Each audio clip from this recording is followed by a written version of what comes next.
Soy el padre Rodolfo Navarro Vidales, párroco de la parroquia de Santa Teresita del Niño Jesús en Escobedo, Nuevo León. Soy el asesor de los grupos del MFC de esta área, de esta zona. El tema que vamos a ver el día de hoy es el tema número 7, ejercitando el diálogo en pareja. El texto base de este tema es el libro de Génesis 3, del 1 al 13. Vamos a dar primeramente lectura a este texto. La serpiente era el más astuto de todos los animales del campo que Yahvé Dios había hecho. Y dijo a la mujer: ¿Cómo es que Dios les ha dicho, no coman de ninguno de los árboles del jardín? Respondió la mujer a la serpiente: podemos comer del fruto de los árboles del jardín, mas del fruto del árbol que está en medio del jardín, ha dicho Dios, no coman de él ni lo toquen, so pena de muerte. Replicó la serpiente a la mujer: de ninguna manera morirán. Es que Dios sabe muy bien que el día en que comieran de él, se les abrirán los ojos, y serán como dioses, conocedores del bien y del mal. Y como viera la mujer que el árbol era bueno para comer, apetecible a la vista y excelente para lograr sabiduría, tomó de su fruto y comió, y dio también a su marido, que igualmente comió. Entonces se les abrieron entre ambos los ojos, y se dieron cuenta de que estaban desnudos, y cosiendo hojas de higuera, se hicieron unos ceñidores. Oyeron luego el ruido de los pasos de Yahvé Dios, que se paseaba por el jardín a la hora de la brisa.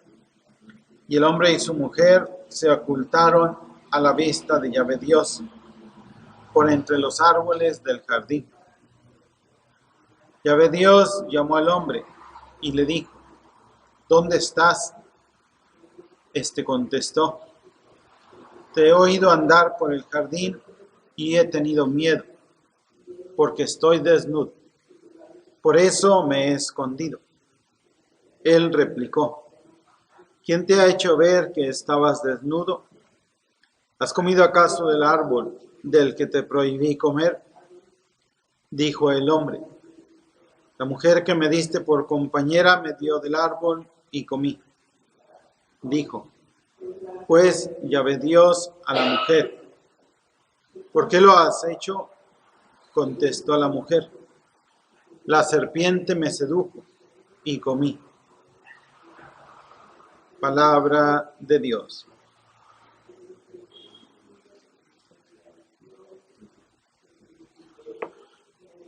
Este texto aquí en la Biblia de Jerusalén latinoamericana,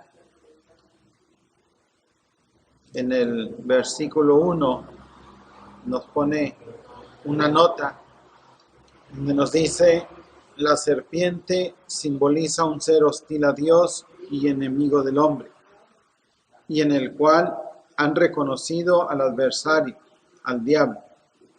Ver también Job 1:6. Mediante el recurso del diálogo, el autor expone el proceso humano, atracción de lo prohibido que lleva a transgresión. En el capítulo 3, versículo 6, se describe este proceso.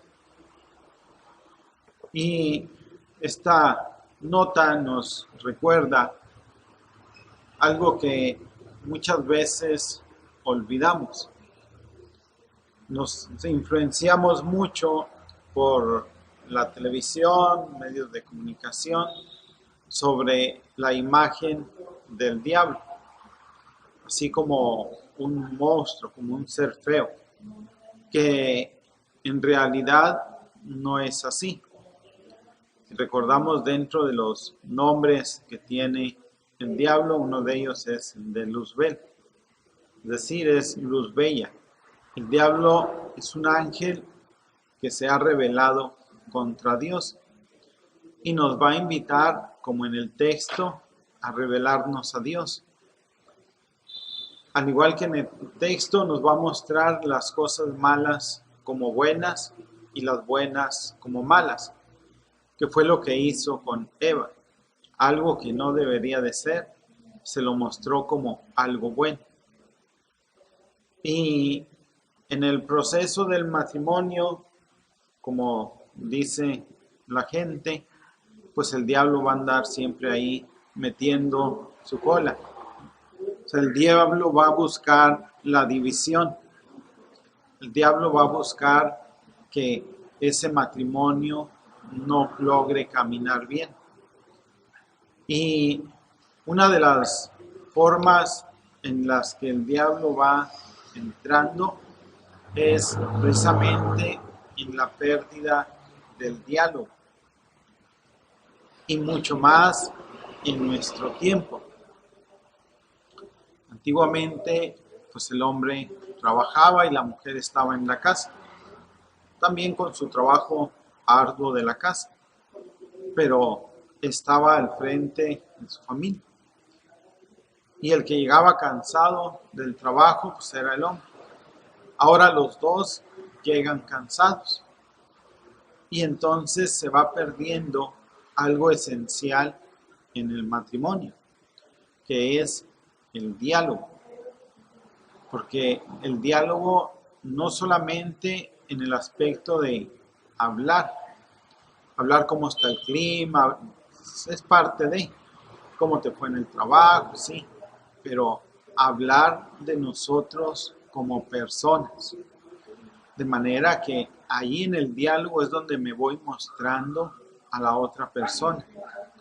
Y en la manera en que voy cortando ese diálogo, voy cortando esa relación con los demás y en especial con el esposo, con la esposa. Si ustedes recuerdan su proceso de noviazgo, empezaron primero por ver a la persona, les llamó la atención y después buscaron un acercamiento y entraron en ese diálogo, entraron en el diálogo con aquella persona que les llamó la atención, de manera que en el diálogo fueron viendo si realmente cumplía sus expectativas o no. Y hubo a lo mejor personas que no cumplían sus expectativas, pensaban diferente, tenían diferentes gustos, diferentes cosas, y entonces decían, pues con esta persona no, o hasta aquí. Empezaba la amistad, pero se quedaba a lo mejor nada más ahí. De manera que con quien es su esposo o su esposa, iniciaron ese diálogo, vieron que tenían cosas en común y continuaban ese diálogo. Desafortunadamente, en el matrimonio, muchas veces ese diálogo se va perdiendo, de manera que ya no hay tiempo para ese diálogo, y es algo esencial. Hay una película que se llama Comprométete, es una película italiana que habla de unos novios que se van a casar. Y van y platican con el sacerdote que los va a casar, de la iglesia donde se quieren casar. Y dentro de la misa, el sacerdote hace un ejercicio en el cual la pareja tiene que ver cómo va a ser su futuro. Y va viendo dentro de ese proceso cómo es todos los riesgos que lleva el matrimonio. Y dentro de esas situaciones es precisamente una de ellas la falta de ese diálogo. Falta de diálogo que lleva precisamente a una ruptura. ¿Por qué? Porque la persona con la que estoy, con el esposo, la esposa, ya no hay esa cercanía porque ya no hubo diálogo. Y entonces la cercanía ya es con otras personas, dialogo con otras personas, platico con otras personas, escucho a otras personas.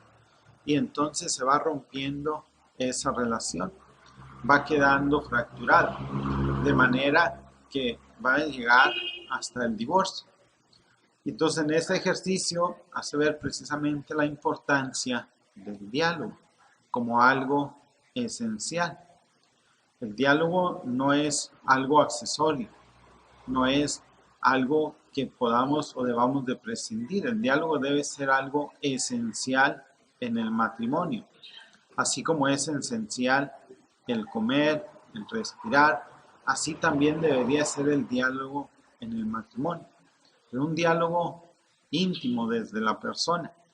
Como decía, no solamente platicar de cómo se portaron los huerquillos, no solamente platicar de cómo está el clima, sí, son cosas de la vida, pero lo importante es la persona, cómo está la persona, cómo está mi esposo, cómo está mi esposa. De manera que tiene uno que darle prioridad al diálogo. A veces las parejas, los esposos, con la venida de los hijos, empiezan a perder ese diálogo. Sí, es cierto, empiezas a ser papá, pero no dejas de ser esposo, no dejas de ser esposa. De manera que eso es algo que nunca deben de olvidar. Hay una nueva faceta, sí, el ser papá, pero esa faceta no debe de hacer olvidar esa otra que es la de ser esposo, ser esposa. Y deben de alimentar precisamente ese amor. Así como hay una dedicación de tiempo para los hijos, así también un tiempo para el esposo, para la esposa, darse su espacio. Y este tema es a lo que nos invita. Primero, a revisar cómo está nuestro diálogo, cuánto tiempo estamos dedicando. Precisamente ahora en el 2014, que tuvimos el tiempo de Adviento, fue un ejercicio que les puse aquí a los matrimonios en las misas, de dedicar tiempo a su familia. Si nosotros hacemos cuentas de las 24 horas del día, ¿cuánto tiempo dedicamos para arreglarnos? ¿Cuánto tiempo dedicamos para el trabajo? ¿Cuánto tiempo dedicamos para trasladarnos al trabajo? ¿Cuánto tiempo dedicamos a la televisión, a la computadora? ¿Y cuánto tiempo dedicamos para platicar con mi esposa, con mi hijo, con mis hijos, con mi esposo? Vemos que realmente es muy poco el tiempo que dedicamos. Dedicamos mucho tiempo a otras cosas, algunas necesarias como es el trabajo, pero también es esencial ese diálogo dentro de la familia. Pues que Dios los ayude para que puedan valorar el diálogo, se revisen y si están entablando este diálogo, qué bueno, un diálogo personal donde hable de mí, de la persona. Y si no, pues empezar ese caminar. El diálogo debe ser algo esencial en su vida de matrimonio, en su vida de familia. Y que Dios los bendiga.